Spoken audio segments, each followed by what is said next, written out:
이번 우리 의뢰인분은 부양료 소송 및 이혼 소송 기각으로 전부 승소한 사안인데요. 의뢰인분이 처음에 남겨주신 말씀이 갑작스러운 남편의 가출 후 매일매일 울면서 보내던 어느 날에 우리 이제 명전에 오셔서 그 후로 어떻게 진행되셨는지 말씀을 남겨주셨어요. 그 남편이 어느 날 갑자기 그냥 내가 보기에는 멀쩡한 그냥 평소 같던 남편이요.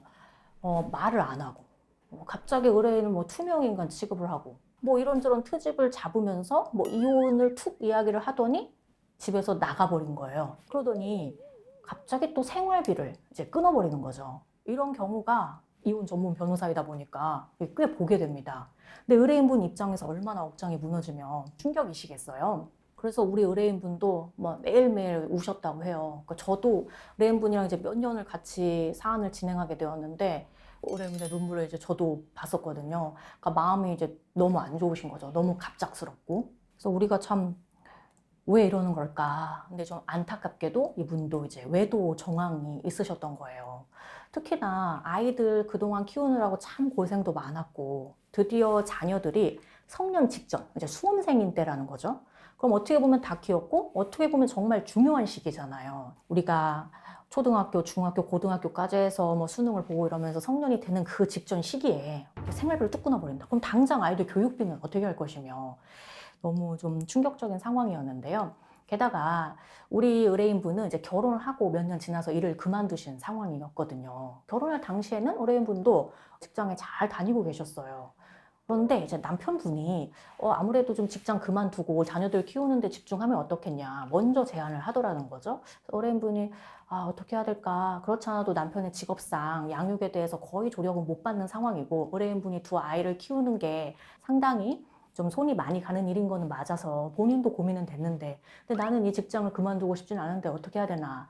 그때 주변인들은 다 말렸다고 해요. 왜 멀쩡한 그 직장을 그만두냐. 근데 의뢰인분이 오직 남편의 의사를 존중해서 그래 내가 아이들 키우는 거에 집중해야지 라고 해서 그때 당시 일을 그만두셨죠.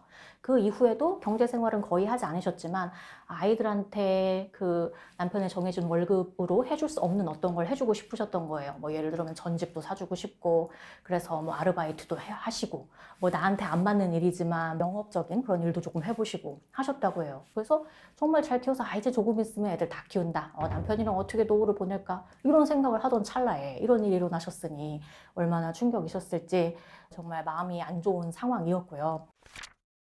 그래서 의뢰인은 다행히 그나마 이제 경제 생활을 다시 시작해서 급여는 받고는 있으셨는데 그 급여가 아이들 교육비라든지 이런 거에 비해서 턱없이 부족하신 상황이셨던 거예요. 그리고 나는 이혼은 안 하고 싶고 이 갑작스러운 위기를 어떻게든 잘 넘겨서 다시 예전으로 돌아가고 혼인 관계를 이어가고 싶은데 당장 애들은 생활비 못 받아. 그러니까 상대방은 이거죠. 또 생활비 지급 안 할 거야. 이혼해야 받을 거다. 재산도 그렇고 양육비도 그렇고. 그러니까 전화를 해서 6시간 동안 괴롭힌대요. 전화를 안 끊고 너 이혼을 해야 될 거다. 그러면 재산은 뭐 이 정도, 뭐 양육비는 이 정도, 뭐 이런 식으로 계속 압박을 하는 거예요. 결론은 의뢰인분은 이혼은 저 너무 못 받아들이겠다. 이게 예상치 못한 이런 일이 발생했는데 그럼 다시 생각하면 예상치 못한 위기를 또 지나고 나면 다시 예전처럼 돌아갈 수 있다. 이런 믿음도 있으시고 근데 당장 애들 생활비 어떻게 할 거냐. 내가 이혼을 안 하고 싶은데 상대방은 이혼을 해야 돈을 준다고 하고 어떻게 해야 되냐. 너무 막 답답하고 불안한 마음으로 오셨었는데요. 그래서 상대방에게 부양료 청구 소송을 하게 됩니다. 이제 부양료는 혼인관계 유지를 전제로 해서 상대방은 부부로서 아내를 부양할 의무가 있고 또 자녀들을 부양할 의무가 있다는 것인데요. 특히나 원래 부양하던 자가 외도 정황을 갖고 일방적으로 가출하여 배우자와 자녀들을 유기하고 생활비를 미지급하는 것은 적절치 않죠. 그래서 부양료 청구 소송에서 법원에서는 지급하지 않았던 과거 부양료 부분 그리고 장래 이렇게 부양하라는 판결을 하게 되는데요. 상대방은 이 부양료 소장을 받으니까 그때서 일부만 지급을 하게 됩니다. 그런데 저희가 그 액수로는 부족하다라고 해서 합당한 합리적인 판결을 받게 되죠. 그랬더니 상대방이 그 와중에 이제 이혼 청구를 하게 되는데 이혼 청구에 대해서 우리 의뢰인분의 입장은 여전히 혼인관계 유지를 위해 노력하고 싶다 이셨기 때문에 그거에 대해서 기각 주장을 하게 됩니다. 사실 외도를 일부 증거를 내도 잘 인정하는 사람은 없어요. 뭐 이렇쿵 저렇쿵 이렇게 변명을 하시죠. 근데 어쨌거나 상대방은 급작스럽게 집에서 가출하고 생활비를 미지급하는 등 유기하고 외도 정황도 있는 상황이었고요. 무엇보다 우리 의뢰인분이 진심으로 혼인관계 유지를 원하시면서 소송 절차에서 적극적으로 참여해 주셨기 때문에 결론적으로 이혼 청구가 기각되고 그대로 확정된 사안입니다.